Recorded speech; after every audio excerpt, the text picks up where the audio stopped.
Doctor Dandapani, मैं PGI neurosurgery department में मैं प्रोफेसर हूँ।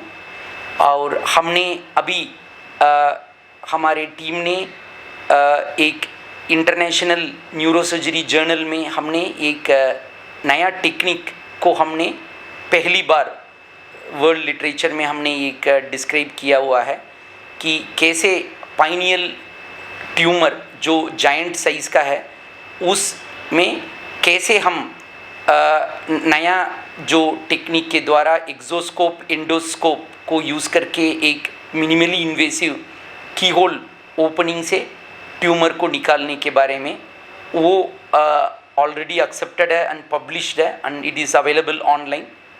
तो हमने सोचा था कि ये हम आपसे शेयर करें। बेसिकली पाइनियल ग्लैंड दिमाग में एक गहरी जगह पे एक छोटा ग्लैंड है जो डे नाइट जो रिदम को कंट्रोल करती है।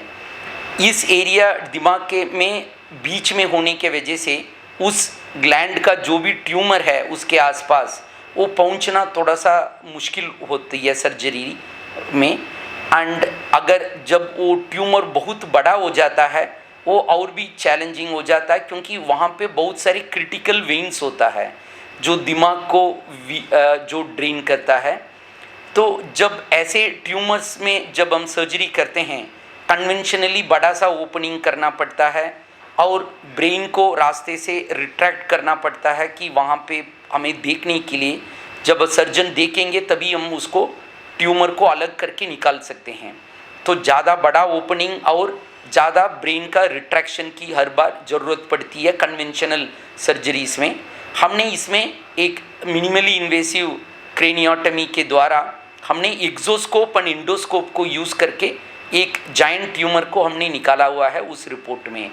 और इसका एडवांटेज ये है कि कन्वेंशनल माइक्रोस्कोपिक विजन के कंपैरिजन पे जब एक्सोस्कोप यूज़ करते हैं उसमें बेटर फील्ड ऑफ व्यू मिलता है और बेटर डेप्थ ऑफ फोकस मिलता है।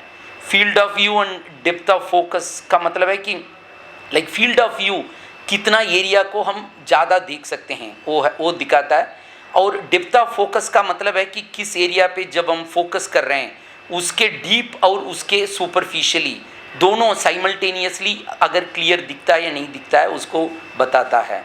तो कन्वेंशनल सर्जरी से इसमें ज़्यादा एरिया दिखती है और डेप्थ ऑफ फोकस भी अच्छा मिलता है। और जब हम शुरू में इसको हमने यूज़ किया that and it gives a head up display, एक काइंड ऑफ इसको हमने एक 3D टेक्नोलॉजी है तो हम 3D ग्लासेस पहन के इसके द्वारा हमने किया था। जब भी थोड़ा सा ट्यूमर निकाल दिया, जब वहाँ पे थोड़ा जगह बन जाता है तब हम एंडोस्कोप को हम यूज़ किया एंड वो भी एंगल्ड एंडोस्कोप है, क्योंकि एंडोस्कोप में हम अंदर से अच्छा देख सकते हैं और कोई भी एंगल यूज़ कर सकते हैं, 0 डिग्री और 30-45 डिग्री एंगल कुछ भी हम यूज़ कर सकते हैं, बट थोड़ा जगह चाहिए। इसीलिए शुरुआत में हमने एक्सोस्कोप यूज़ किया, उसके बाद हमने एंडोस्कोप को अंदर इंसर्ट करके एंगल्ड एंडोस्कोप के हेल्प के द्वारा जो भी ट्यूमर का अटैचमेंट्स था जो क्रिटिकल वेन्स के साथ उसको हमने अलग करके अलग अलग जगह पे हम एंडोस्कोप को रोटेट कर सकते हैं और अलग अलग एरिया से ट्यूमर को निकाल के फिर जैसे ऐसे पूरा ट्यूमर निकाला। तो इसमें काइंड ऑफ विजन हमें बेटर दिखता है और अच्छा देखने के वजह से हम अच्छा इसको अलग कर सकते हैं नॉर्मल ब्रेन और जो क्रिटिकल वेन्स है उससे। इसीलिए ये काइंड ऑफ टेक्निकली पेशेंट को बेटर होना चाहिए। और शुरुआत में हम इस टेक्निक को हम छोटे ट्यूमर्स में यूज़ करते थे जो अच्छे ट्यूमर्स है, ज़्यादा ब्लीडिंग करता नहीं है। फिर धीरे धीरे जब हमारा एक्सपीरियंस बढ़ा इसको हमने इस केस जो सबसे ये ऑलमोस्ट काइंड ऑफ 5 सेंटीमीटर से भी ज़्यादा बड़ा ट्यूमर था, जाइंट साइज ट्यूमर था, तो इसमें भी हमें लगा कि इसका फ़ायदा हो सकता है और सेफली हम इसमें अच्छा आउटकम, एक्सेलेंट आउटकम हमें इसके द्वारा मिल पाया है। और इसके बाद भी ये केस हमने करके अराउंड 9 महीने से ज़्यादा हो गया है। इसको हमने दूसरे ट्यूमर्स में भी बहुत यूज़ किया है, अराउंड 20 केस के आसपास हमने किया हुआ है। सब अच्छा, हमें एक फीलिंग हुआ कि दूसरे कन्वेंशनल टेक्निक से ये बेटर लग रहा है हमें, बट वो पूरा हम एनालाइज करके उसको हम बाद में एक आर्टिकल पब्लिश करेंगे।